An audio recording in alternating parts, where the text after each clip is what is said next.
Hi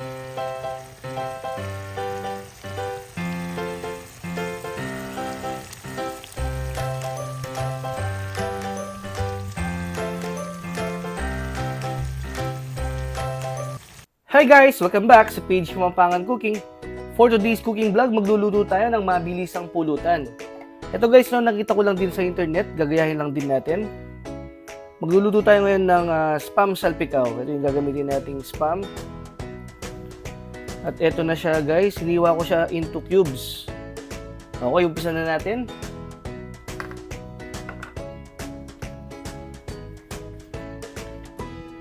Magpainit lang muna tayo ng konting mantika.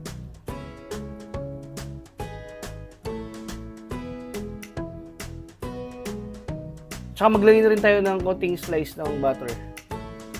And then once na mainit na yung mantika natin, lagyan na natin itong ating spam. Fry na muna natin guys.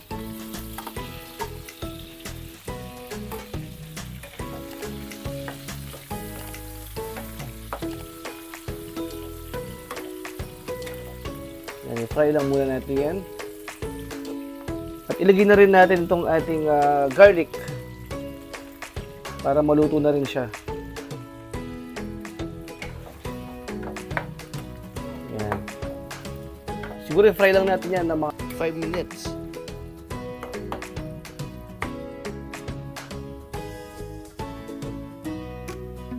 Ayan, after few minutes, naluluto na yung ating spam at saka yung ating bawang. Pag ganyan ang itsura niyan guys, pwede na tayong maglagay ng oyster sauce.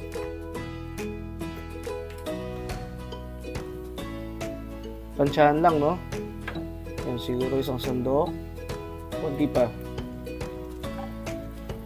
Yan. Tsaka maglalagay pa tayo ng konting butter.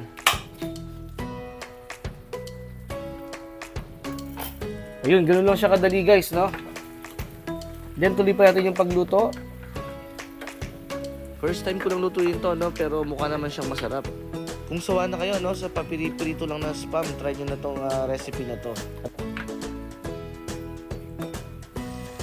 Yan guys, ready to serve na yan, no? Pwede nang pampulutan yan, pwede rin pang ulam.